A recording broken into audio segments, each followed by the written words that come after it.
Nih, gawat. Aduh. Gimana nih? Bingung. Caranya gimana nih? Bahaya banget kalau dilanjutin.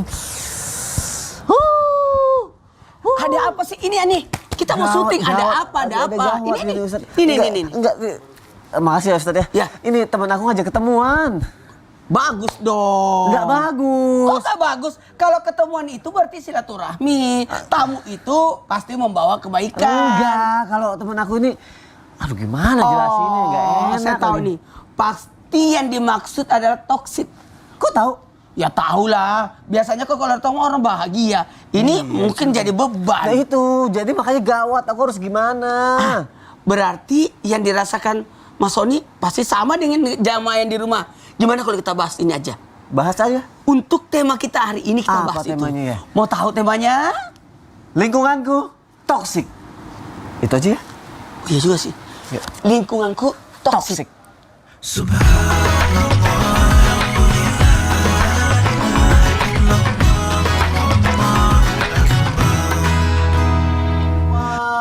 Aduh. Assalamualaikum warahmatullahi wabarakatuh.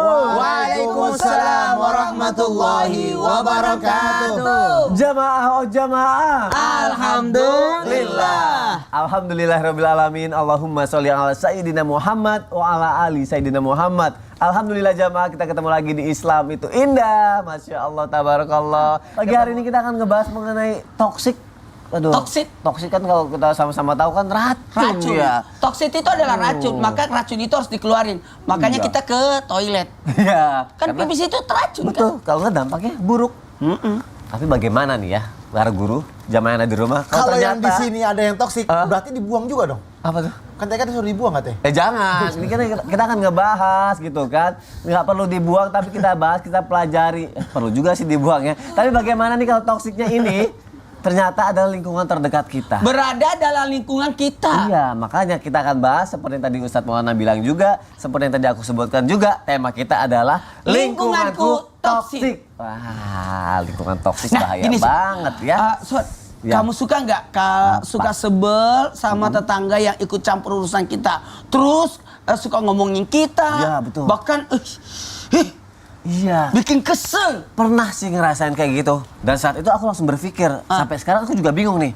Kalau ada yang kayak gitu, apa yang harus aku lakuin? Apa aku tegur aja? Atau aku keluar aja dari lingkungan itu, pindah rumah? Wih, gaya banget ya pindah rumah. Pindah banget ya. Aduh, Gaya banget. Itu gimana? Tanya sama Ustadz Syam aja kan? ya tanya. Gitu. Yang baru pindah Harus rumah. bagaimana nih yang baru pindah rumah? Kita harus bagaimana Ustadz Syam? Bismillahirrahmanirrahim. Yang ada masalah dengan Pak siapa gitu? Yang mana? Nggak ada ya? Gak ada. Habib Maulana Sony serta guru-guru kami yang dimuliakan Allah Subhanahu wa taala, jamaah Islam itu indah yang insya Allah diberikan kekayaan. Amin. Karena di antara kekayaan itu adalah tetangga yang baik. Ya, Nabi SAW mengingatkan untuk siapapun yang telah memiliki pasangan yang solehah, rumah yang lapang, kendaraan yang nyaman, tetangga yang baik, berarti dia sudah memiliki dunia dan isinya. Artinya dia telah memiliki kenikmatan yang luar biasa hidup di dunia, kenyamanannya, subhanallah. Maka tidak bisa dipungkiri, tetangga yang baik juga termasuk di antara penunjang kebahagiaan hidup seseorang. Karena banyak yang merasakan kebahagiaan, alhamdulillah rumahnya mewah, alhamdulillah istrinya solehah, alhamdulillah anak-anaknya soleh dan solehah, alhamdulillah orang tuanya baik, nggak toksik, nggak ada. Tapi giliran rumah baru ternyata dia mendapatkan lingkungan yang toksik, subhanallah. Maka kenyamanan itu akan terganggu. Lalu apa yang harus dilakukan ketika ternyata ditakdirkan oleh Allah Subhanahu wa taala bertetangga dengan tetangga yang buruk? Maka ternyata ini banyak sekali kisah-kisah di antara para ulama kita. Ada salah satu kisahnya di mana seorang imam tetangganya yang hobinya setiap malam tuh karaokean, kemudian main musik dengan keras, dengan kencang suaranya, sementara sang imam ini mengajar ngaji. Lalu muridnya ini udah pada gemes gitu ya, pengen negor tetangga sebelah. Lalu ternyata apa kata gurunya? Enggak, jangan diganggu. Maka tetaplah pengajian itu berlangsung. Suatu ketika suara musik ini tidak terdengar lagi. Maka sang imam mencari kepada tetangganya, di mana tetanggaku? Ternyata ada yang ngelaporin tetangga yang lain. Tetangga yang lain yang ngelaporin bahwa terganggu lingkungan karena bisingnya dia. Apa yang dilakukan sang imam tadi? Sang imam tadi langsung datang ke penjara. Karena beliau adalah seorang imam yang terkenal. Langsung para sipir yang ada di situ mengatakan, ada apa engkau kesini wahai imam? Saya mau menjenguk tetanggaku. Ketika bertemu dengan tetangganya mengatakan, belum ada satu orang pun yang datang mengunjungiku. Tapi engkau yang paling dekat dari rumahku, engkau yang paling sering terganggu denganku, justru engkau yang datang kepadaku. Subhanallah, karena akhlak beliau inilah dibebaskan tadi tetangganya, lalu ternyata setelah itu tidak ada lagi suara kebisingan, malah ikut ngaji tetangga tadi. Subhanallah. Jadi kalau bisa mempengaruhi, jangan pindah. Kalau bisa mempengaruhi. Namun dilihat keadaannya. Kalau sudah membahayakan nyawa, maka biarkan hukum yang bertindak. Artinya membahayakan nyawa. Nih memang di seberang nih, subhanallah, tetangganya mabuk-mabukan. Kalau udah mabuk, kerjaannya hancur-hancurin barang. Lalu tidak melihat lagi orang namanya mabuk itu kan tertutup akalnya, terhijabkan akalnya. Dia tidak bisa berpikir secara jernih. Berbahaya kalau tinggal di lingkungan tersebut. Maka kalau bisa pindah, silahkan pindah. Yang ketiga, tidak membahayakan nyawa sih, tapi membahayakan agama. Subhanallah. Ada juga yang membahayakan agama. Yang mana? Subhanallah, mohon maaf, LGBT. Subhanallah. LGBT tidak melahirkan tapi banyak keturunannya. Ya, subhanallah. Tidak menular tapi ternyata berpindah-pindah penyakit ini. Subhanallah. Maka carilah lingkungan yang baik. Kalau tidak bisa dihindarkan itu, maka dialah pindah ke tempat yang lain. Namun subhanallah, agama Islam mengajarkan kita agar berbuat baik kepada tetangga. Jadi jangan cuma nunggu kebaikan tetangga, tapi kita yang berbuat baik kepada tetangga. Sebagaimana baginda Nabi SAW, para sahabat mengira bahwa tetangga itu adalah ahli waris. Saking baiknya Nabi kepada tetangganya. Dan sahabat nanya, emang tetangga itu ahli waris ya? Saya deket banget perasaan sama Nabi. Ternyata karena saking baiknya Nabi kepada tetangganya. Masya Allah. Berarti kalau kita ada di lingkungan tetangga, yang tetangganya itu maksudnya adalah ngelakuin banyak hal yang tidak baik, kalau kita bisa mempengaruhi ya jangan pindah. Betul. Gitu ya. Tapi kalau sudah membahayakan nyawa, membahayakan agama, bahaya. Itu bisa diserahkan juga ke hukum juga ya. Masya Allah. Terima kasih Ustaz Syah untuk penjelasan yang pertama. Tapi bagaimana kalau yang toksik ternyata ada di lingkungan kita sendiri, lingkungan dalam diri keluarga kita? Keluarga kita? Iya. Siapa yang dimaksud? Contoh tapi ya, mungkin nggak semua ipar kayak gini. Ipar maksudnya. Oh, ipar. Iya, jadi kayak minta pertolongan, minta bantuin, minjem uang, segala macam. Tapi kalau nggak dibantu, kitanya diomongin. Apalagi saudara. Nah, itu. Masa tidak peduli sama saudaranya? Kita harus gimana, Ustaz? Begini, kita bahas. Oke. Habib, izin, Ustaz. Kartika Putri ada adik, sekakak, ada saudara. Ada saudara? Ada. Berapa orang? Saudaranya ada 2 lagi. 2 lagi. Jadi 3 bersaudara. Ustaz Sam, Jihan? Cuma berdua, Ustaz. Iya, saya sudah tahu sih. Cuma nanya Kalau doang. Ustaz Maulana, Iseng oh aja. belum ada istrinya, nggak bisa dibahas. Oh, iya. Berarti aku yang paling aman. Ya? Bismillahirrahmanirrahim. Assalamualaikum warahmatullahi wabarakatuh. Waalaikumsalam warahmatullahi wabarakatuh. Jamaah. Yeay. Oh jamaah. Yeay. Alhamdulillah. Alhamdulillahirrahmanirrahim. Satu hal buat kita, belajarlah untuk lebih waspada, menjaga diri. Jangan sampai sesuatu yang membahayakan itu ternyata ada pada diri kita sendiri. Yakni ketika membahas tentang ipar.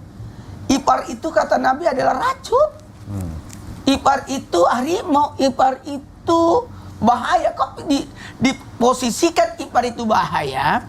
Karena tanpa kita sadari, justru kita meremehkan hal yang kecil inilah, yang diremehkan inilah justru yang bisa membahayakan. Karena mohon maaf, ipar tetap ipar, ipar tetap orang bukan muhrim. Kadang-kala ada orang di rumah sama ipar ini kok. Ipar ini bisa jadi sepupu atau siapapun, sepupu istri atau sepupu suami. Tiba-tiba dia nginap di rumah atau tinggal di rumah. Kalau berbeda jenis kelamin bukan mahram. Jadi hati-hati. Ini berpotensi untuk membahayakan, mengundang fitnah. Berpotensi untuk merusak rumah tangga. Berpotensi untuk memanfaatkan. Berpotensi untuk membahayakan. Pokoknya hal-hal ini harus diwaspadai. Namun dalam hal ini tidak semua ipar seperti itu. Tapi karena digampangkan sehingga menjadi membahayakan. Ingat, Yang dimaksud Mas Sony tadi adalah ipar yang toksit. Ya. Toksit di sini yang menjadi racun, menjadi benalu, menjadi bahaya.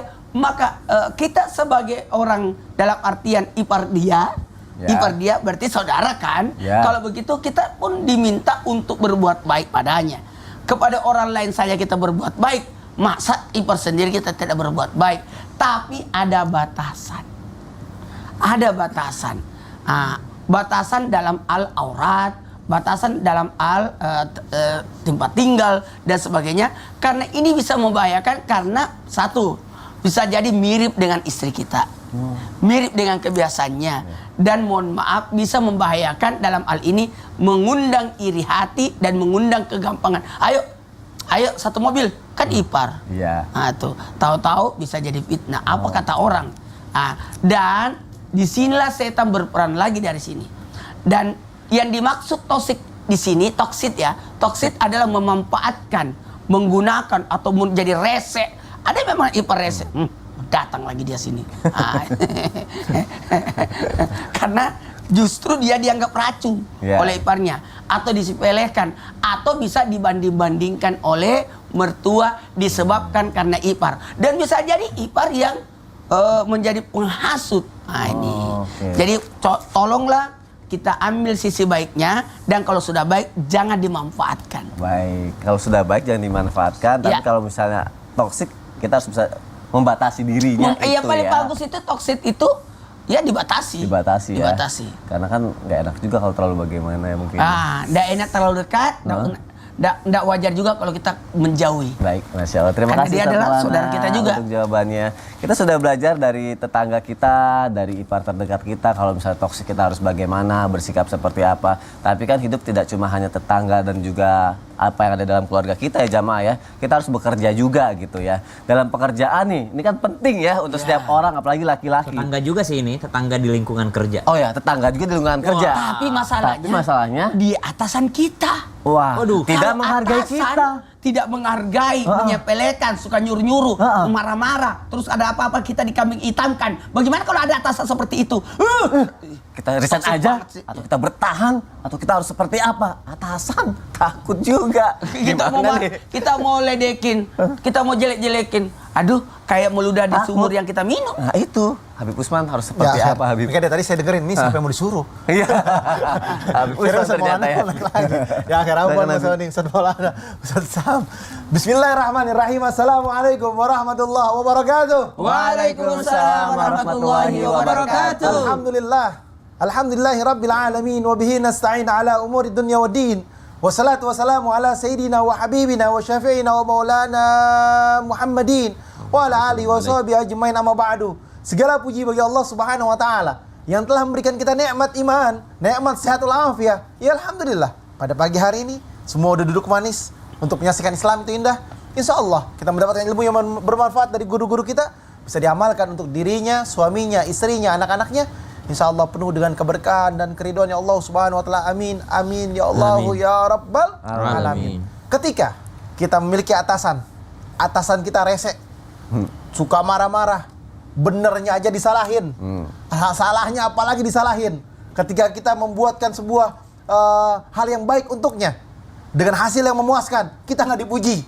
Ya kan? Tetapi ketika kita salah, hasilnya nggak memuaskan, maka kita diomelin, kita dicaci, atau disinggung, atau disindir-sindir. Apa yang harus kita lakukan? Ingat, ini adalah ujian bagi kita. Kita harus sabar menghadapinya dan tenang. Mungkin Allah berikan ujian saya kepada si fulan.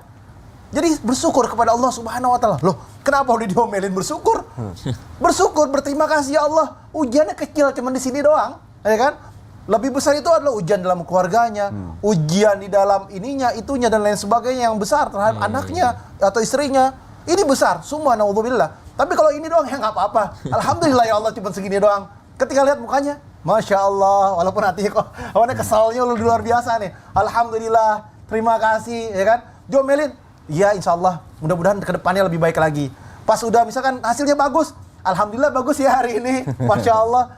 Dengan senyuman aja.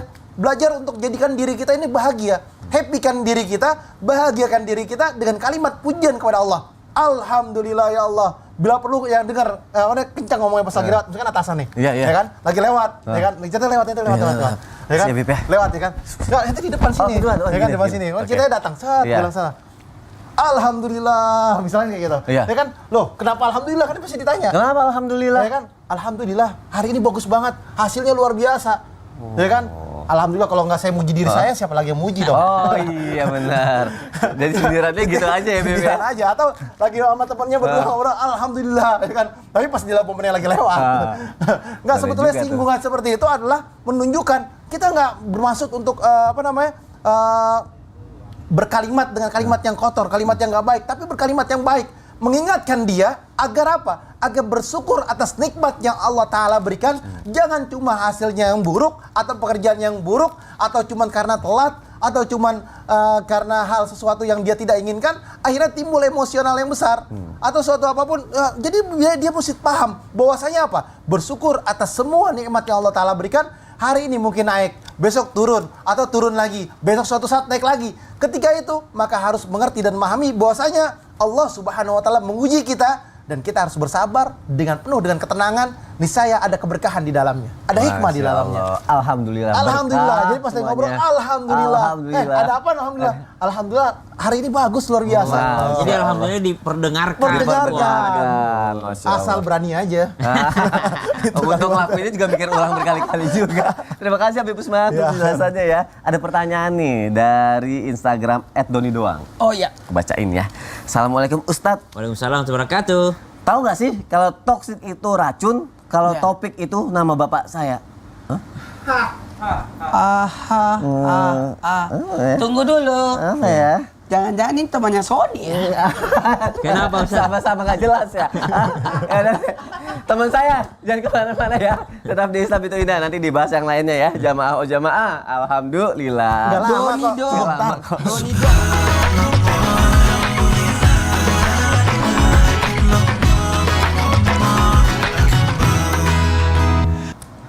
Jamaah oh jamaah. Alhamdulillah. Kaget kan? Kaget karena tadi saya Lagi tadi bacain ini pertanyaan yang jamaah tadi ya? itu Doni Doni doang. Ternyata nggak ada Doni bukan. doang. Iya. Oh. Itu siapa sih? Masa disangka teman aku, emang sih agak-agak sama. Tapi kalau apa jamaah, kita kembali lagi di Islam itu Indah ya. Tema kita adalah lingkunganku toksik. Tadi udah dari lingkungan kerja, keluarga sudah. Kita bahas apa lagi ya? Oh, hubungan deh, antara hubungan dengan pasangan nih. Aku mau nanya sama Habib Tapi Usman. hubungannya harus halal. Hubungan harus halal, suami Ya, istri. Suami Suami istri. istri. Oke. Nggak boleh pacaran. Nggak boleh. Pacaran itu Haramkan. Diharamkan, Masya Allah. TTM, Diharamkan. TTU. Apaan tuh? Tempat tanda, sudahlah. Habib, Teman tapi teman tapi usaha. Teman tapi usaha. nggak tahu apa. Teman tapi usaha untuk Usaha menikah. untuk Iya. bukan jadi Bib, teman udah, lagi. jangan bahas masalah itu. Aku mau bahas mengenai toxic relationship. TTA berarti. TTA, teman tapi Asmara. asmara. TTU tahu aku. Apa? Teman tapi untung. Nah, Itu lebih nggak boleh lagi. Tapi kalau untuk sama-sama bisnis boleh ya. Kalau misalnya ini tidak menguntungkan dalam bisnis, tapi ini bisa merugikan dalam sebuah hubungan karena suatu kebohongan. Jatuhnya Bib ya, itu ujian dalam rumah tangga. Apa itu yang namanya toxic relationship Bib kalau seperti itu? Ya akhir. Mohon penjelasannya Habib Afwan Usman. Mas Sony, Ustaz Maulana, Ustaz Syam. Bismillahirrahmanirrahim. Allahumma sholli ala sayyidina Muhammad wa ala ali sayyidina Muhammad. Allahumma sholli ala Dalam berhubungan dengan siapapun atau dengan suaminya atau dengan istrinya dalam kehidupannya, maka tidak boleh ada kebohongan di dalamnya. Nggak boleh ada toksik di dalamnya. Tidak boleh ada dendam di dalamnya. Tidak boleh ada kehinaan di dalamnya. Nggak boleh caci maki di dalamnya. Karena boleh jadi suami kita lebih baik daripada kita atau istri kita lebih baik daripada kita. Oleh karena itu, ada kalimat-kalimat yang baik, ada kata-kata yang baik. Man kana yu'minu billahi wal yaumil akhir falyaqulu khairan aw liyasmut. Dia berkata baik atau dia diam. Karena apa? Bisa menimbulkan satu kehancuran Ya. sama teman bisnisnya, sama teman kantornya, sama istrinya, sama suaminya. Kata-kata yang baik, kata-kata yang enak. Jangan sebentar-bentar nyindir, sebentar-bentar nyinggung kayak mau perang. Ya kan, datang bawa golok, ya kan, datang bawa pedang, datang bawa pistol, atau datang bawa suatu senjata tajam. Apa itu? Dengan kalimat-kalimat yang kasar. Ngapain aja sih hari ini? apa contohnya gimana? Coba. Ayo. Kamu bisa, ente bisa. Ayo, terus. Ayo, Ada satu, saya dua, jadi tiga, kagum. salah. Nah, kalimat-kalimat yang baik ya, bukan hari ini kemana aja sih? Hari ini masaknya kok nggak enak banget, ya kan? Kok begini? Kok begitu? Ada kata-kata yang buruk atau ada kata-kata yang dikeluarkan, kamu kok kerjanya nggak bener sih hari ini? Gimana sih jadi istri nih, gitu. Kamu apa yang kamu lakuin hari ini, gitu kan? Atau nih kayak dulu nih kamu nih kayak seperti ini nih. Nah, memancing-mancing dengan sesuatu kalimat yang membuat sebuah keributan, yang membuat suatu kehancuran atau berdusta. Bahwasanya ingat Rasulullah Shallallahu Alaihi Wasallam ketika ditanya sama sahabat, ya Rasulullah, apa dosa yang paling besar? Maka Rasulullah Shallallahu Alaihi Wasallam dalam keadaan duduk, waktu itu Rasulullah dalam keadaan duduk sendiran, dijawab sama Rasulullah, asyraku billah, menyekutukan Allah Subhanahu Wa Taala. Yang pertama itu menyekutukan Allah. Yang kedua kata Rasulullah, uququl walidain, durhaka terhadap kedua orang tuanya. Durhaka terhadap orang tuanya. Yang ketiga Rasulullah dari senderan langsung duduk. Kadzab sampai 3 kali. Kadzab itu adalah dosa besar nomor 3. Berdusta. Siapa orang yang berdusta dengan kalimat suami terhadap istrinya, istri terhadap suaminya, temannya atau kepada lingkungannya, ini dosa besar. Ringan, sepele tapi bahaya. Jangankan kalian melakukan seperti itu. Itu membuat sebuah kehancuran. Oleh karena itu mereka yang beriman bertakwa kepada Allah jangan berkata-kata bohong. Bohong adalah hari ini kalian benar, kalian baik, dianggap benar, dianggap baik. Maka besok lusanya kebongkar, hancur kalian. Hari ini Anda menutupi satu hal permasalahan. Hari ini Anda menutupi satu hal kasus, tapi kehancuran di depan mata. Hari ini sudah bohong belum? Belum, aku ditanya hari itu. Mereka ditanya hari ini udah belum. Hampir tadi nggak jadi. Nggak boleh bohong, nggak boleh berdusta. Karena kehancuran yang akan terjadi bisa minggu depan, bisa bulan depan, bisa setahun lagi, 2 tahun lagi, 3 tahun lagi. Bangkai yang dikubur, ya kan? Sedalam apapun, ya kan? Pasti kecium akan juga. tercium juga. Itu mananya adalah kalau bangkai dikubur kalau 3 meter, 5 meter atau 10 meter mah nggak akan kecium. Tapi mananya adalah kebohongan ketika dia dikubur maka akan tercium juga. Oleh karena itu jangan berkadzab, jangan berdusta, jadikan manusia yang terbaik dengan kata-kata yang baik dan jangan menyinggung satu sama lainnya. Nggak boleh toksik sama siapapun. Aduh, jangan ya. Apalagi sekarang kadang-kadang suka dibilang, suka setuju nggak sih dalam hubungan ada yang namanya bohong dalam kebaikan apa segala macam. Bohong putih. Bohong putih apa segala macam. Bohong putih, bohong merah, ya kan? Nah sekarang kita sebagai orang tua yang sudah punya anak, kadang kita juga suka ngerasa dalam hal apapun suka bener gitu. Nah ada satu hal nih Ustadz Maulana yang mau aku tanyain, apakah orang tua ketika niatnya kayak demi kebaikan dengan jodohin anaknya gitu ya, tanpa nggak izin dulu gitu sama anaknya, tanpa izin apa segala macam, dipaksa, itu bisa menjadi orang tua yang toksik apa enggak sih? Dan lalu bagaimana untuk seorang anak bersikap terhadap orang yang seperti itu? Apakah bisa, maaf ya, nggak ngikutin aturannya atau nggak digubris atau apa gimana? Oke, baik. Penjelasannya Ustaz. Makasih banyak Mas Sony, izin Habib dan Sasam. Buat jamaah Islam itu dimanapun berada, satu hal buat kita, yang namanya orang tua harusnya kita berbakti kepadanya. Dan jikalau orang tua ternyata jadi ujian buat anaknya karena ternyata orang tuanya adalah toksik, yang dalam hal ini mau menang sendiri, egois dan sebagainya, karena merasa lebih tua dan sebagainya, dan lebih tahu dalam segala hal, maka posisi anak tetap memposisikan anak sebagai anak yang berbakti.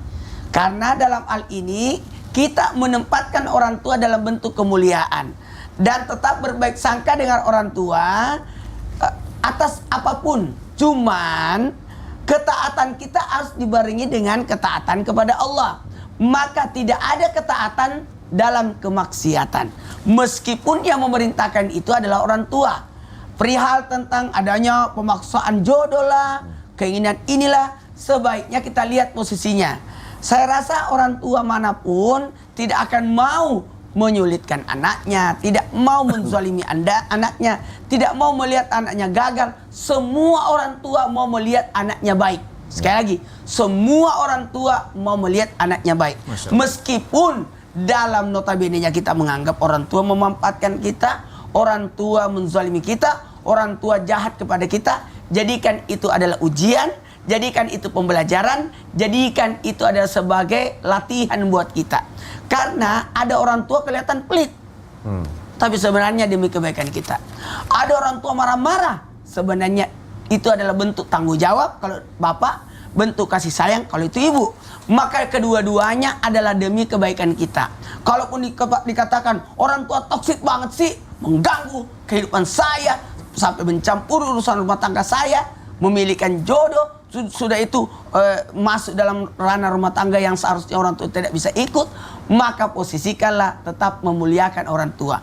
Kalaupun mau menegurnya, tegurlah dengan cara yang baik, jangan sampai menyakiti perasaannya, jangan sampai kita durhaka terhadapnya. Karena kembali lagi, kita diperintahkan untuk taat kepada Allah, kepada orang tua. Ya. Perintah ini berasal dari perintah daripada Allah Subhanahu wa taala. Maka dari sinilah kita belajar wa qadara rabbuka alla ta'budu iyyahu wa bil walidaini ihsan. Ihsan di sini adalah berbuat baik. Kata ihsan ini adalah membalas keburukan dengan kebaikan. Karena kebaikan, kalau membalas kebaikan dengan kebaikan itu namanya balas jasa. Kita berbuat baik kepada orang yang baik sama kita, berarti itu balas jasa. Kalau kita berbuat buruk kepada orang yang berbuat baik pada kita, itu namanya zalim. Tapi ketika kita berbuat baik kepada orang yang jahat kepada kita, disitulah bentuk kebaikan itu sendiri. Maka kepada anak-anak yang mungkin merasa dizalimi, tidak sependapat, dipaksakan, tetaplah berbuat baik kepada orang tua. Berbuat baik pada orang dengan tua. Cara yang baik. Dan yang paling penting, panggil orang yang bisa menasehati orang tua kita. Oh, Masya Allah. Terima kasih. Undang Ustaz Habib Maulana. Usman bikin acara, Habib Usman ceramah, bisikin bahas tentang Temanya rumah ini ya, tangga Habib ya. Biar orang tua saya bagaimana orang tua tersentuh gitu. tidak menzalimi anak. Oh.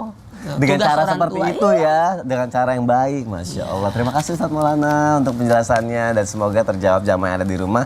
Apa yang ada di benak jamaah selama ini ya. Kalau gitu, kalau misalnya masih merasa belum puas, karena aku bacain deh pertanyaan yang sudah masuk ke media sosial Islam itu Indah. Yuk kita masuk ke segmen Tanya Dong Ustadz. Kami semua tanya dong Ustadz. Masya Allah, tabarakallah, ada pertanyaan dari Instagram hamba Allah. Assalamualaikum warahmatullahi wabarakatuh Ustaz. Waalaikumsalam warahmatullahi wabarakatuh. Kadang ada orang toksik di medsos doang. Itu gimana kita nyikapinnya? Toksik di medsos doang, gimana nih Habib Usman? Enak aja kalimat toksis doang, di media sosial doang. Kalimatnya nggak boleh seperti itu. Kalimatnya adalah Anda sebagai manusia, ketika Anda menjadikan sebuah permasalahan besar, hablu minan nas di sini, hubungan kepada manusia. Ketika Anda ghibah atau Anda fitnah di dalamnya, Anda caci, Anda maki, maka terjadilah sebuah konflik yang besar. Permasalahan yang besar. Nanti di akhirat bisa jadi amal ibadah Anda habis karena ini. Nanti di akhirat Anda dipanggilkan dengan Ustadz Maulana. Nih yang suka ngomongin Ustadz Maulana nih. Ya kan? Misalkan. Ya kan? Tapi kan tidak ada. Gak ada. Semua ngomongin saya baik-baik. Masya Allah. Ini Ustadz Maulana suka diomongin sama ente. Ente harusnya masuk surga jadi nggak jadi masuk surga. Karena apa? Suka menghina, suka mencaci, Allah suka Akbar. ini, suka gibah, suka seperti ini. Aduh. Kan Celaka kalau dia. saya aman. Hancur dia. Yang suka diomongin kan Ustaz Sam. Tuh, jadi enak aja pakai doang. Kalau ada Enak Habib aja Usman. pakai doang. Makanya bukan remeh-temeh nih. Ini bukan masalah remeh-temeh. Silakan Ustadz Maulana Kalau tambahin. saya sih begini, Dik kalau doang. berbicara tentang adanya toksis di media sosial, memanfaatkan, dia kan mencari panggung. Padahal tidak ada followersnya juga. nggak ada Jadi yang tahu. sebaiknya yang pertama menyikapi media sosial, maka carilah faedah yang ada di dalam media sosial. Adanya jalinan silaturahmi, cari ilmu di dalamnya, cari manfaat di dalamnya. Kalaupun tidak bisa, ambil tahap yang kedua. Ya. Tahap yang kedua membatasi dengan media sosial. Oke. Saya tuh gaptek jadi paling aman. Aduh, tapi bener sih emang orang cari perhatian yang kayak gitu ya. Dan terakhir kalau bisa ya sudahlah, nggak usah media sosial. Ya, oke. Kalau memang tidak dapat manfaat, tidak bisa menjaga waktunya, Ya. kapan tepatnya. Nggak usah. Kalau gitu Daripada daripada buat kepikiran, dosa ya. udah. Terima kasih Ustadz Maulana untuk jawabannya. Terima kasih Habib Usman untuk jawabannya. Semoga terjawab ya jamaah yang sudah bertanya ya, nggak pakai doang ya. Nggak Ini permasalahan Oke, besar. Ini permasalahan besar, dimarahin kan sama Karena Habib ada Usman. namanya Undang-Undang ITE. ITE. Ya maksudnya ITE. UU ITE. UU ITE bisa berpotensi jemarimu Menjerat, jerujimu. oke. Jeramimu Jemarimu jerujimu. Ya Allah, udah deh bacain pertanyaan selanjutnya deh. Dari mana ya? Dari Instagram hamba Allah. Assalamualaikum Ustadz Ustazah. Saya memang mengakui kalau dulu saya merasa jauh dari Allah. Namun sekarang saya sudah tobat. Insya Allah. Namun lingkungan saya masih jauh dari Allah. Benar gak sih hijrah saya jadi terhambat karena saya masih dikelilingi oleh lingkungan yang toksik. Soalnya setiap saya hafalan ayat pasti rada lama untuk saya pahami Ustadz. Oke, ini akan dijawab. Mungkin dia masih banyak makan haram dari sebelumnya nih. Oh gitu ya, dosa-dosa yang lama. Dosa yang lamanya nih masih dalam tubuhnya. Mesti Waduh. puasa dulu. Kalau gitu biar Ustadz Syam kita kasih kesempatan untuk menjelaskan semuanya lebih dalam lagi. Takutnya Habib Usman nanti inilah Ini baru udah mau emosional nih. Jangan, Ustadz Syam aja. Silakan, Habib, Ustadz. Sanolana, Mas Soni, serta guru-guru kami yang dimuliakan Allah Subhanahu wa Ta'ala, serta Karena teman juga penanya. berpengaruh. Teman sangat berpengaruh karena almar'u ala dini khalili. Seseorang dipandang, dilihat daripada agama temannya. Itu yang pertama. Yang kedua, kalau bahas masalah hafalan, ini motivasi untuk para penghafal. Satu, kalau ada ayat yang susah dihafalkan, yakinlah bahwa ayat itu sedang mencintaimu. Dia ingin berlama-lama denganmu. Jadi bukan berarti susah masuk hafalannya, tidak. Tapi yakinlah bahwa ayat itu sedang ingin berlama-lama denganmu. Jadi jangan menyerah, ulang terus. Bukan berarti kita sudah menghafal lalu kita berhenti, tidak. Justru semakin sering kita ulang, semakin banyak pahalanya. Maka motivasi untuk yang sedang berusaha menghafalkan ayat-ayat Allah Subhanahu wa Ta'ala, hadis-hadisnya baginda Nabi SAW, atau kalam-kalam para ulama, para habaib, maka kalau semakin lama kita hafal berarti semakin ia ingin dibaca oleh kita. Maka itu motivasi yang pertama. Yang kedua, hijrah itu perlukah untuk meninggalkan lingkungan yang toksik? Perlu. Karena Nabi SAW hijrahnya beneran hijrah tempat. Nabi pindah dari Makkah ke Madinah. Jadi pindah tempat. Hanya sahabat yang terpilih saja yang ikut Nabi SAW pindah dari Makkah ke Madinah. Padahal itu adalah tanah kelahiran Nabi, tanah leluhur Nabi SAW, keluarganya masih banyak di situ, bisnisnya di situ, tempat ia bertemu dengan ibunda Khadijah, tempat ia bermasyarakat, tempat ia sangat disayang sebagai anak muda, tempat beliau berorganisasi, tempat yang paling beliau sayangi Makkah. Namun ternyata harus pindah karena toksiknya lingkungan yang ada di kota Makkah pada saat itu. Maka kalau dikatakan haruskah saya pindah lingkungan atau pindah teman, maka mesti pindah teman karena itu adalah sangat mempengaruhi seseorang. Bukan berarti ketika telah pindah teman dia merasa lebih baik daripada temannya. Karena masing-masing orang punya kebaikannya tersendiri. Mungkin yang dimaksud penanya saya hijrah dalam hal pakaian, mungkin temanmu belum hijrah dalam hal pakaian, tapi ternyata dia ada kebaikan-kebaikannya yang lainnya. Karena pakaian itu walibasut taqwa dzalika khair. Pakaian ketakwaan itulah yang dinilai oleh Allah Subhanahu wa Ta'ala. Maka kata Al-Qur'an, ba'da an naqul a'udzu billahi minasyaitonir rajim, wa idza marru bil lagwi marru kirama walladzina idza dzukkiru bi ayati rabbihim lam yakhirru 'alaiha summan wa 'umyana.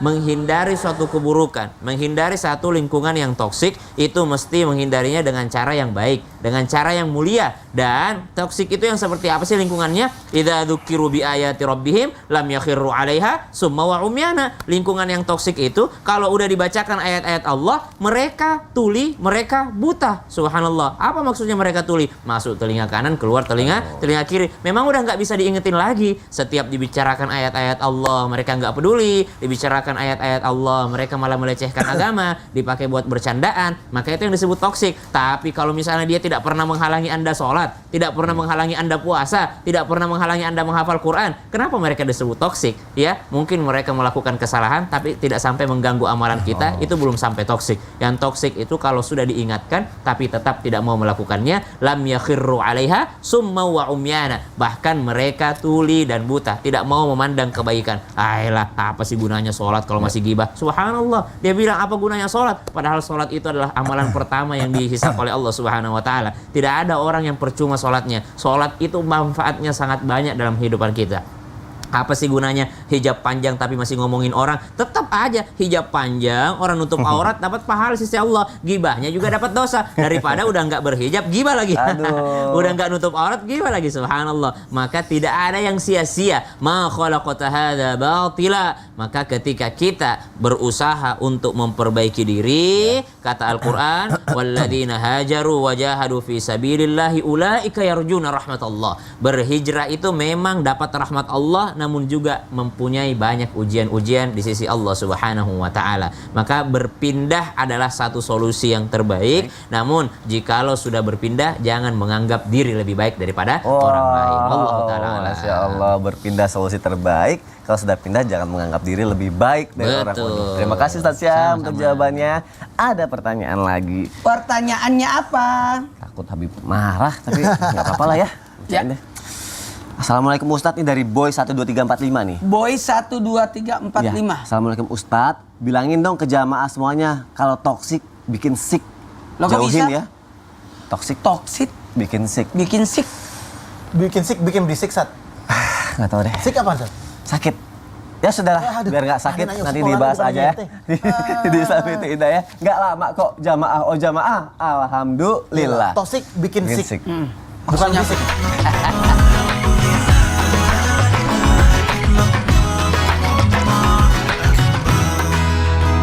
Jamaah, oh jamaah. Alhamdulillah. Alhamdulillahirabbil alamin. Kita masih di Islam itu indah, dan buat jamaah yang baru bergabung, hari ini kita sedang membahas tema lingkunganku toksik. Lingkunganku toksik. Oke. Lingkunganku toksik. Bikin sick. Bikin sick. Ah, subhanallah. Kalau udah toxic bikin penyakit. Iya. Penyakit dalam hatinya. Fi qulubihim maradun. Ya kan? Fi qulubihim Maradun. maradun. Fazadahumullahu maradun. Tambah sakit lagi penyakit itu. Aduh, kira-kira Hatinya sakit. jamaah ngerasain sakit lagi di mana nih? Kalau misalnya buat yang masih kuliah pasti juga pernah merasakannya, apakah punya senior yang toksik, contohnya misalnya dibully atau diomongin di belakang, atau ya pokoknya bagaimana senior yang tidak baik kepada juniornya. Ustadz Syam nih yang anak kuliahan banget. Masya Allah. Nggak usah. Pernah ngalamin yang kayak gitu gak sih sebenarnya Ustadz? Dulu Dulu pernah ya? waktu masih kecil, Masih kecil SD, ya. akhirnya aku berpikir, Heeh. aku kalau diam saja pasti dibully terus. Oh, caranya Jadi, gimana harusnya? Harus jadi pembuli juga. Oh, Pembuli balik kepada dia, bukan kepada junior, tapi gitu? kepada dianya. coba aku mau tahu Yes. cara gimana. Mau penjelasannya Ustadz Syam. Tapi guru Ustaz Maulana, Utsman, Mas Soni, serta guru-guru kami dimuliakan Allah Subhanahu wa taala. Bagaimana jika lo berada di lingkungan instansi toksik? Jadi sekolah yang toksik, kampus yang toksik, pesantren yang toksik misalnya, maka yang pertama jadilah pemutus keburukan. Jadilah pemutus keburukan. Kita diginiin sama senior, jangan sampai kita gituin nanti junior kita. Kenapa? Karena kalau tidak berhenti di kita, maka itu akan berlanjut terus sampai anak cucu kita. Kita kan nggak mau kalau itu berlanjut terus, kitanya udah kena, anak kita nanti kena, adik kita kena. Subhanallah. Maka jadilah pemutus keburukan. Nabi SAW sangat mencintai orang-orang yang menjadi pemutus keburukan. Bahkan Nabi sangat menghargai orang-orang yang menjadi pemutus keburukan. Seperti misalnya Ikrimah. Ikrimah anaknya Abu Jahal. Tapi justru dari Ikrimah ini nanti menjadi orang soleh, orang baik, sahabat Nabi, jadi lahirlah keturunannya, keturunan yang baik-baik. Taif orangnya buruk-buruk pada saat itu, melempar Nabi, membenci Nabi, tapi Nabi SAW mendoakan mereka agar lahir dari mereka orang-orang yang baik. Justru mereka jadi pemutus keburukan, anak cucunya menjadi ulama-ulama, para sahabat Nabi, para tabi'ut tabi'in berasal dari tanah Taif. Subhanallah. Maka jadilah pemutus keburukan. Itu yang pertama. Yang kedua, Ustadz, boleh nggak membalas keburukan dengan keburukan? Boleh. Tapi kalau udah dibalas sama kita sendiri, udah nggak dibalesin sama Allah, mending kita minta Allah yang balesin kepada mereka. Atau minta Allah balas sesuatu digantikan daripada diri kita. Sebagaimana ketika terzalimi, Nabi SAW ketika dizalimi oleh Suraqah yang hendak menombaknya dari belakang, Nabi meminta kepada Allah, Allahumma kfini bima syi'ta wa kaifa syi'ta. Ya Allah, aku udah capek sama Suraqah ini, terserah engkau mau diapakan. Nah, itu doanya Nabi ketika terzalimi dalam keadaan terdesak. Maka Suraqah terperosot masuk ke dalam padang pasir. Suraqah terjatuh karena Allah yang menghalanginya. Atau mungkin ada yang meminta kebaikan. Ya Allah, aku sedang terzalimi, maka engkau yang berjanji bahwa doa orang terzalimi didengarkan, maka sukseskan aku biar aku nggak dizalimi lagi di lain hari. Jadi minta kesuksesan dalam keadaan terzalimi, itu adalah solusi yang terbaik. Tapi kalau nggak kuat, boleh membalas dengan sesuatu yang setimpal. Masalahnya kadangkala balasan itu jauh lebih berat dibandingkan yang pertama, maka kita nggak bisa ngukur. Jadi lebih baik kita tidak membalasnya karena kita nggak bisa ngukur seberapa besar balasan kita. Subhanallah. Maka yang ketiga, ketika terjadi hal-hal seperti ini, kembali lagi, kalau sudah membahayakan nyawa, selalu kami mengingatkan di mimbar Islam itu indah, bahwa Islam itu ajaran intinya adalah hifdzun nafas, menjaga nyawa, menjaga jiwa, menjaga hidup seseorang. Bahkan waman ahyaha faka'annama ahyan nasa jami'a, kata Al-Qur'an. Siapa yang menghidupkan satu nyawa seperti menghidupkan seluruh manusia. Menjaga nyawa adalah yang paling penting. Jangan terzalimi diam aja sampai meninggal. Subhanallah. Kan kita banyak lihat berita-berita tuh, ospek berujung kematian. Ya, karena dibully sama senior. Jangan sampai terjadi demikian, karena inti ajaran Islam adalah menjaga nyawa, hifdzun nafas. Jangan karena taat senior akhirnya mau disuruh makan apa aja. Subhanallah. Periksa, kalau sudah membahayakan nyawa laporkan. Subhanallah. Kita punya hukum, kita punya pihak yang berwajib yang bisa dilaporkan, kita punya pihak pengawas kampus, pengawas sekolah bisa dilaporkan. Jangan lapor ke orang tua, tapi laporkan kepada yang berwajib. Subhanallah. Kenapa? Karena sudah membahayakan nyawa. Disuruh makan sembarangan, disuruh tidur di tempat dingin, di gunung tanpa menggunakan. Ayo mahasiswa harus Nggak kuat, masuk akal, harus ya. kuat. Mana matamu? Ini mataku, ini mata apa? Subhanallah. Jadi disiksa. Maka ini tidak diperkenankan dalam Islam, mesti segera menyelamatkan nyawanya sendiri. Wallahu taala. Berarti kalau ada lingkungan yang toksik apalagi di kampus apa segala macamnya, kita harus bisa menjadi penawarnya tapi dengan cara yang baik atau sesuai dengan bagaimana caranya ya. Iya, harus terputus di kita. Terputus di kita. Terima kasih Ustaz Siap. Syam untuk penjelasannya. Oh, aku mau nanya ini perihal rumah tangga juga, tapi bukan aku ya, Ustaz Maulana, bukan Iya, loh. bukan. Bukan nih pertanyaan. Saya tahu. Oh. Karena yang ditanyakan ini kalau keluarga, kalau sudah istri, ipar, orang tua, mertua. Iya, tapi ini kisah orang ya. Kisah Dia orang. ngerasa punya mertuanya ini kayaknya toksik gitu, anggapan dia gitu ya. Mertuanya toksik. Iya, karena dia ngerasa mertuanya itu suka ngatur-ngatur, memaksa melakukan sesuatu, melarang melakukan sesuatu gitu kan. Nah, dia bingung dia harus bagaimana, nurut aja atau boleh berontak atau harus seperti apa nih Ustaz Maulana? Baik, makasih banyak izin Habib dan Ustaz Sam. Kepada semua jamaah dimanapun berada, jangan jadikan mertua adalah lawanmu, tapi jadikanlah mertua adalah orang tua dari partnermu. Berarti lebih hebat dari partner kita, karena lebih senior, lebih jago, lebih berpengalaman. Maka mertua adalah orang tua kita juga. Ridhanya Allah terletak padanya. Bahkan mulianya mertua kita memberikan anaknya yang dia sayangi, yang dia besarkan, yang dia jaga, terus menyerahkannya kepada kita. Kita terima beres. Wow. Handphone kita, sepeda kita, motor kita aja dipinjam orang, diambil orang, pasti kita awasin kan? Iya, Sakit hati kan? apalagi anak. Aduh. Kalau ada orang dikasih motor tapi motor itu di racing lah, di apalah, dikasih Di racing. Dimodif gak jelas ya. modif tidak jelas lah apa. Kau tahu gitu. Nggak usah Saya tidak pinjam. kasih dia. Tapi dalam hal ini mertua itu pasti ada kebaikannya. Jadi belajarlah dari mertua atas kebaikannya. Tapi kalaupun dia jadi toksik buat kita, buat rumah tangga kita, ikut campur dan sebagainya, maka posisikan mertua kita sebagai yang menunjang, yang membantu rumah tangga kita. Untung ada mertuaku yang suka ikut campur. Mumpun dia ada, kita pergi liburan. Tuh. Kabur. Bukan kabur. Dia ajak. Ini kita liburan, dia jagain anak kita. Ya, kan kita kan. Iya. Kan dia berarti ambil sisi baiknya. Iya. Sisi baiknya. Kalaupun ada keburukannya, maka kita berusaha kembali lagi konsep yang tadi orang tua, cari guru yang menasihati mertua kita. Tapi ingat, memposisikan dalam hal apa? Semua pasti berkata, tinggal komunikasi saja, karena dia belum paham kita. Maka tempatkan musyawarah dalam rumah tangga. Libatkan mertua supaya dia tahu ada peraturan. Masing-masing rumah kan beda peraturannya. Ya. Beda aturan rumah tangganya. Lalu kita, kalau mau dihargai peraturan kita, hargai juga peraturannya. Dan kita harus lebih akrab sama mertua. Karena bisa jadi karena ketidaksenambungan itu, ketidakharmonisan itu disebabkan karena kita kurang mengenal sifat mertua kita, kurang mengenal kebiasaan mertua kita, kurang mengenal. Bukan bayangkan sakit hati, kita tahu mertua itu tidak suka ini makanan ini, kita sajikan itu, kan tidak enak. Dan apalah salahnya kalau kita memuji-muji mertua kita? Iya, saya rasa, maaf ya, saya pinjam kata-kata ini. Sampah pun akan bermanfaat jika lo jadi kompos. Baik, berarti di sini adalah tidak ada salahnya kalau kita mendekatkan diri ke mertua supaya kita lebih dekat sehingga tidak terjadi hal-hal yang tidak diinginkan atau konflik gitu ya. Ada konflik. Paling bagus Masya itu Allah. pindahlah rumah, jangan jadi beban, jangan suka curhat sama mertua. Itu apalagi orang tua dicurhatin, Aduh. yang ada kasihan istri. Aduh. kita belajar mandiri aja yang ada di rumah ya. Oh iya.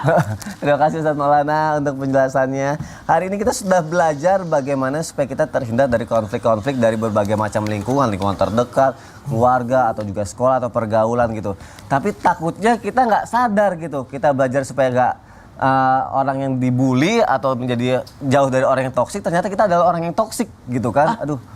Kita sendiri. Iya, kita sendiri gitu. Tanpa kita sadari. Tanpa kita sadari. Justru kita jadi toksik buat orang lain. Itu. Hello. Dari tadi kita bahas orang lain. Ternyata kali ini kita adalah orang sendiri yang toksik. toksiknya.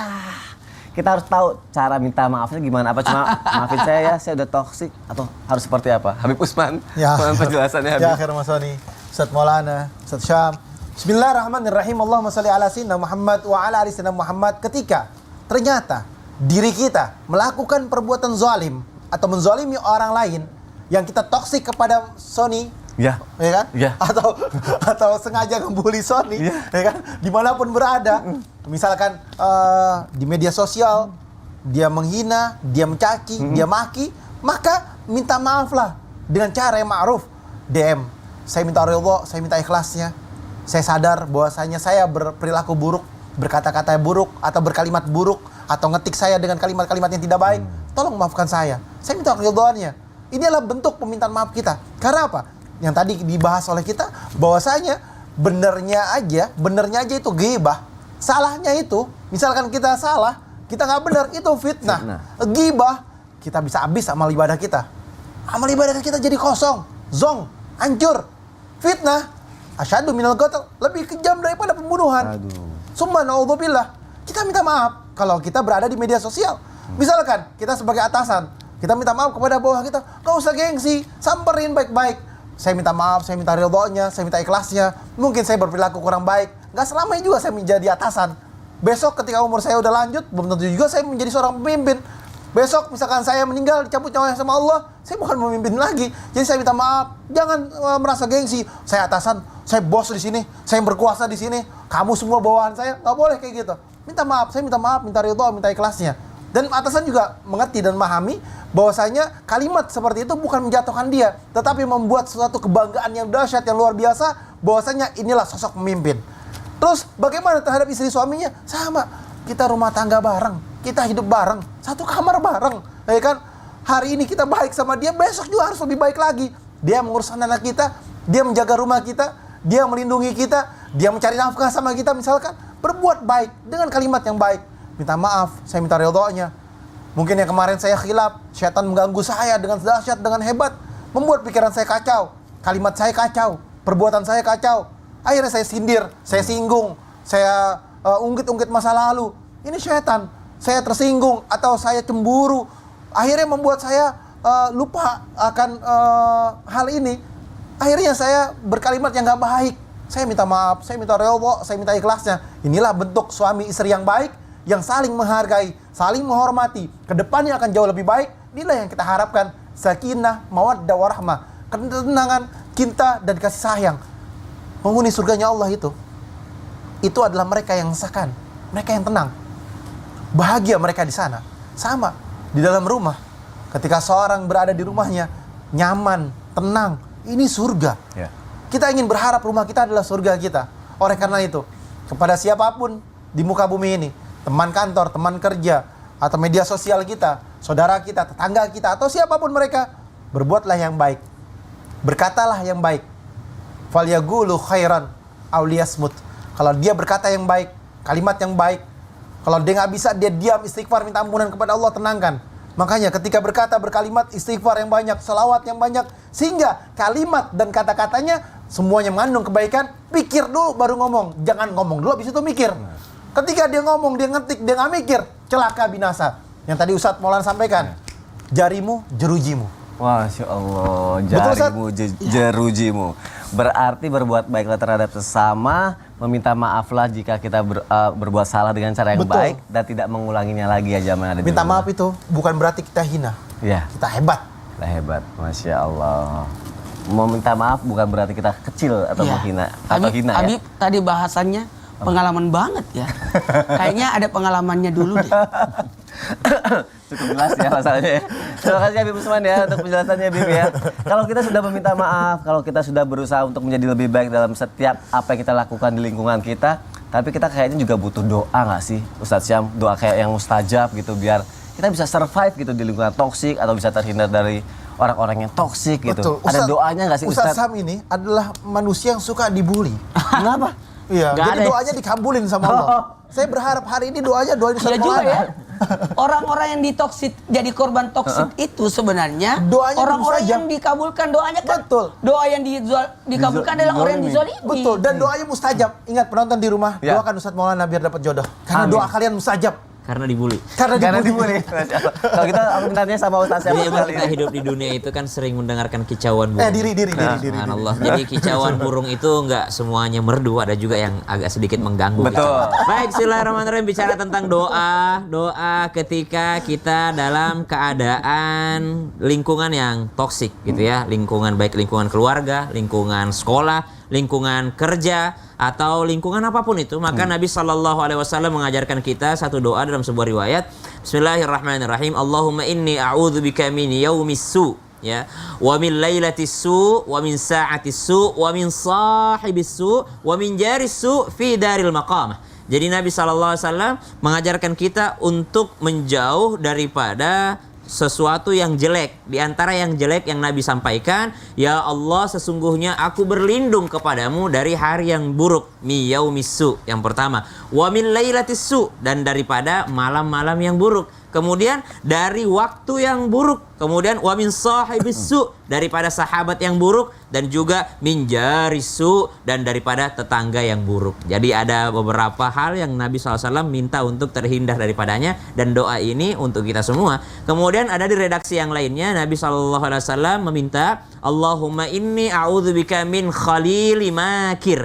Ya Allah, saya berlindung kepadamu dari teman yang suka menipu. Jadi dia udah khalil itu kan sahabat dekat.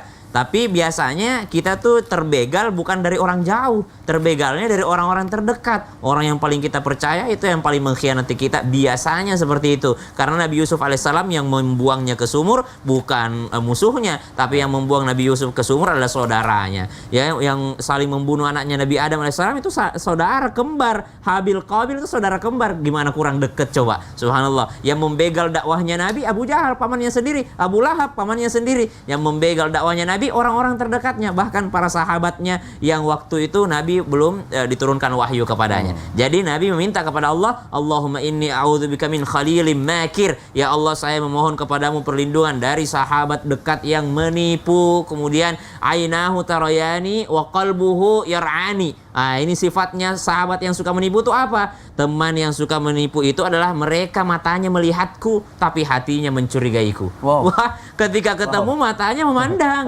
tapi hatinya senantiasa mencurigai. Mana cirinya hati yang mencurigai? Ar-ra'a hasanatan dafanaha. Kalau dia lihat kebaikanku, ia sembunyikan. Jadi kalau aku baik kepadanya, tidak pernah dia terima kasih. Dia sembunyikan. Dia sampaikan kepada orang. Makanya ada istilah itu, saya itu adalah tergantung siapa yang menceritakanku. Wow.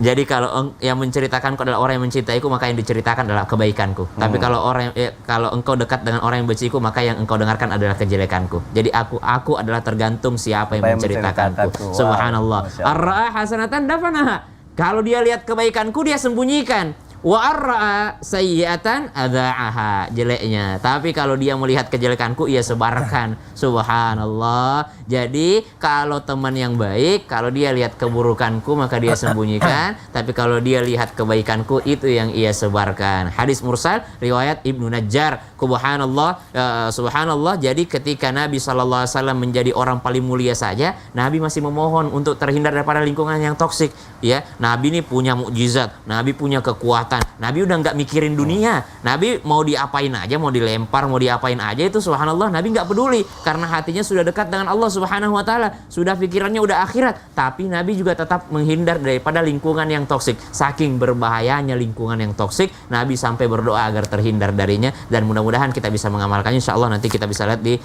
catatannya, tulisan doanya di sosial media Islam itu Indah. Alhamdulillah. Masya Allah. Terima kasih Ustaz Syam. Sama-sama. Saya kalau kayak gini tuh teringat sama salah satu doanya Nabi Nuh. Apa? Rabbi anzilni munzala mubarakau wa anta khairul munzilin. Wih. Ya Allah, turunkanlah aku di mana tempat yang Engkau berikan keberkahan. Mubarak. Nah, inilah yang Allah kasih keberkahan. Jadi kalau mau tinggal dimanapun tempat, mau di Bekasi, mau di Jakarta, di maksudnya selatan, Bekasi, utara, Jakarta, timur, barat, Tangerang, dimanapun. ya kan, Bekasi, Cibubur. Cibubur, ya kan, atau dimanapun tempat, maka doakanlah doa seperti ini, doanya seperti Nabi Nuh, sehingga tempat di situ menjadi sebuah keberkahan, tetangga yang penuh dengan keberkahan. Amin, ya Rabbi Allah. anzilni munzalan mubarakah wa anta khairul Munzili. Masya Allah, semoga kita semua terhindar dari lingkungan-lingkungan yang toksik dan selalu dalam lindungan Allah Subhanahu Wa Taala. Amin ya Allah ya Rabbal Amin. Ada pertanyaan lagi. Pertanyaannya apa? Dari aku Nada 2. Mau. Assalamualaikum Ustadz, Mas Sony. Ah. Mas Sony sama Ustadz, tahu Ya. kan lagu Toxic and Honey? Hah? Iya, toxic. Racun dan madu, madu dan racun. Oh, tahu aku. Tahu. Madu di tangan oh, iya. kananmu, racun di tangan kirimu. Oh, itu versi lamanya. Kalau yang baru, Madu. MADUDU. MADUDU. Mau gimana sih? ayo sudah. Madu. Nanti aja jadi. MADUDU. Racun RAC ucun. Toxic TOX. Jamaah tetap di Islam itu indah Beda ya. zaman Jamaah ya. jamaah. Alhamdulillah. Beda zaman ya. Beda Zaman zaman. saya lagunya begitu.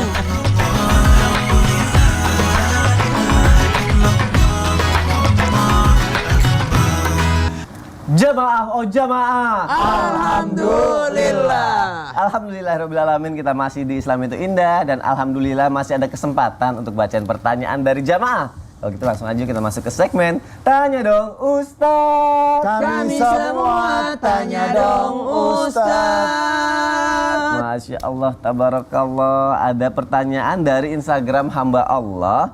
Assalamualaikum Ustadz, saya udah mau nikah.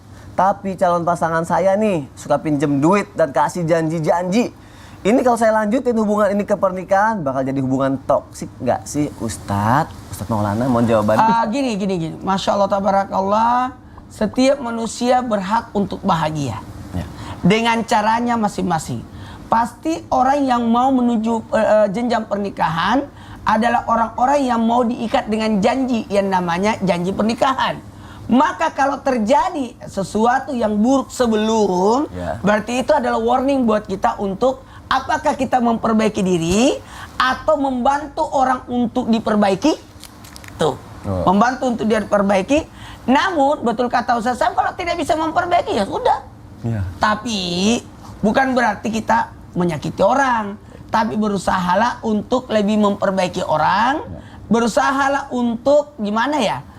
Kita kalau memang dibawa ke psikiater, Psikiater. Psikiater. ya psikiater. Nah. Bawalah ke psikiater atau bawalah ke pesantren, ada bimbingan rumah, apalagi bimbingan rumah tangga lah dan sebagainya, supaya dia tahu posisinya. Makanya ada nasihat pernikahan, ada pengajian, ada khutbah nikah, ada nasihat-nasihat ini, ada pesan-pesan, itu luar biasa.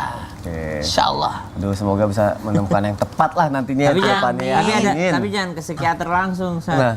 Kalau psikiater tuh udah pakai obat Iya, soalnya. psikolog. Psikolog dulu. Ya itulah psikolog. Psikolog. Makanya saya bilang psikolog. Kita harus ke Psikolog dulu, baru Baru psikiater, baru pesantren. semoga harus sampai ke psikiater ya. Oke. Terima kasih jamaah. Semoga terjawab ya. Makasih Ustadz Maulana untuk jawabannya. Ya Allah. Pertanyaan selanjutnya dari Instagram hamba Allah. Assalamualaikum warahmatullahi wabarakatuh Ustadz. Bolehkah kita memaafkan kesalahan orang yang toksik saat lebaran tiba? Maaf. Wah, Maafin musim ya. lebaran banyak orang Ya miskin. Allah, sedangkan kesalahan Ada yang zakat, dilakukannya ada zakat dibagiin. terjadi sekarang. Jadi dia mau maafinnya kalau lebaran, tapi kesalahannya dilakukannya sekarang. Jadi sambil nunggu lebaran, kita nggak memaafkan dulu, alias dendam. Apalagi kalau yang melakukannya adalah orang yang toksik. Tanyain orang itu. Heeh. Yakin masih hidup di lebaran? Betul. Oh. Habib Usman. mohon Bismillahirrahmanirrahim. Allahumma sholli ala Muhammad wa ala sayyidina Muhammad. Ini semua naudzubillah. Kita hati yang baik, hati yang bersih adalah selalu bisa memaafkan orang lain. Mereka yang mendapatkan keberkahan adalah yang mukhlis, yang hatinya itu ikhlas. Yang Ustaz Maulana sampaikan, Masya Allah, manusia harus mempunyai hati dan nurani dan pikiran yang baik, yang bersih untuk menjadi seorang yang bisa memaafkan dan saling memaafkan. Kan la yahillu lil muslimina an yahzura akhahu fawqa salasati ayyam. Subhanallah. Bukan dikatakan mereka tidak halal, ya kan? Mereka sebagai seorang yang beriman dan bertakwa kepada Allah sebagai seorang muslim, dia tidak tegur sapa saudaranya. Allah. Ya kan?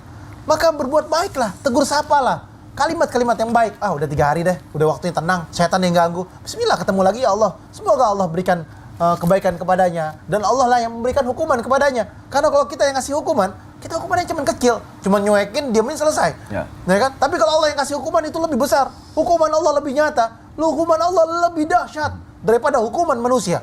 Ingat, hukuman Allah lebih dahsyat dan sangat dahsyat daripada hukuman manusia. Karena kalau Allah menyentuh daripada hati, pikiran dan fisiknya. Kalau manusia hanya menyentuh daripada cuman nggak ditegur dong, udahlah selesai. Ya Allah, nauzubillah min dzalik. Serahkan semuanya kepada Allah Subhanahu wa taala, hati yang ikhlas, hati yang lapang, maafkan. Masya Allah, terima kasih Habib Usman. Apalagi benar kata Ustaz Maulana, emang yakin sampai lebaran masih hidup ya Allah, nauzubillah min dzalik. Baik jamaah yang ada di rumah, sekarang kita akan sama-sama mendengarkan muhasabah dan juga doa yang akan dibawakan oleh Ustaz Syam. Silakan Ustaz. يا ويلتى ليتني لم أتخذ فلانا خليلا لقد أضلني عن الذكر بعد إذ جاءني وكان الشيطان للإنسان خذولا. Salah satu penyesalan terbesar orang-orang pada hari kiamat adalah karena salah pilih lingkungan. Karena lingkungan yang toksik. Lingkungan yang toksik di sini toksik bagi agamanya, bukan toksik bagi pribadinya saja, tapi toksik bagi agamanya. Mungkin bagi pribadinya lingkungannya aman-aman saja, subhanallah, menebar senyuman, mereka baik-baik, tapi sudah toksik dalam hal agamanya. Dia tidak bebas dalam beribadah, dia tidak bebas dalam melaksanakan sholat. Setiap dia ingin kebaikan, dia merasa tidak enak. Subhanallah. Kenapa? Karena lingkungan yang toksik tadi. Yang kedua, Nabi SAW menginginkan kita agar berlindung kepada Allah Subhanahu Wa Taala dari toksiknya sebuah lingkungan. Namun ada yang lebih penting daripada itu. Apa itu? Kita memohon kepada Allah hati yang baik agar kita tidak menjadi toksik bagi orang lain. Kita mungkin hari ini ketika mendengar tema ini dijelaskan, para guru kita menjelaskan, kita merasa, ini si anu banget nih, lingkungan aku banget nih. Kenapa kita tidak bercermin?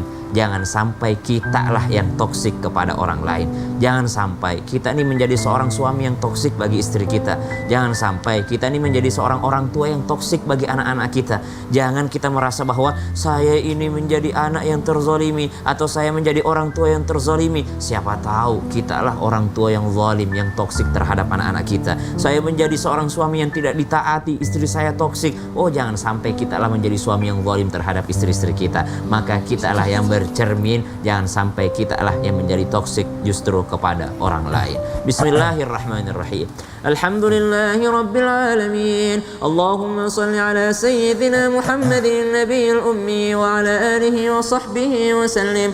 Allahumma inna nas'aluka min khairi ma sa'alaka minhu nabiyyuka Muhammadin sallallahu alaihi wasallam wa ibaduka as-salihun. Ya Allah, kami memohon kepadamu segala kebaikan yang pernah diminta oleh Nabi-Mu Sayyiduna Muhammadin sallallahu alaihi wasallam, serta kebaikan yang pernah diminta oleh seluruh hamba-hambamu yang saleh. Wa na'udzubika min syarri ma sa'adaka minhu nabiyyuka Muhammadin sallallahu alaihi wasallam wa ibaduka as-salihun. Ya Allah, lindungi kami dari sesuatu yang pernah Nabi-Mu minta kepadamu untuk dilindungi darinya, serta orang-orang hamba-hambamu yang saleh. Wa sallallahu ala sayyidina Muhammad walhamdulillahi rabbil alamin. Amin. Masya Allah, terima kasih kepada guru-guruku yang tercinta. Terima kasih jamaah sudah menyaksikan Islam itu indah. Insya Allah besok kita ketemu lagi ya. Wassalamualaikum warahmatullahi wabarakatuh. Waalaikumsalam warahmatullahi wabarakatuh.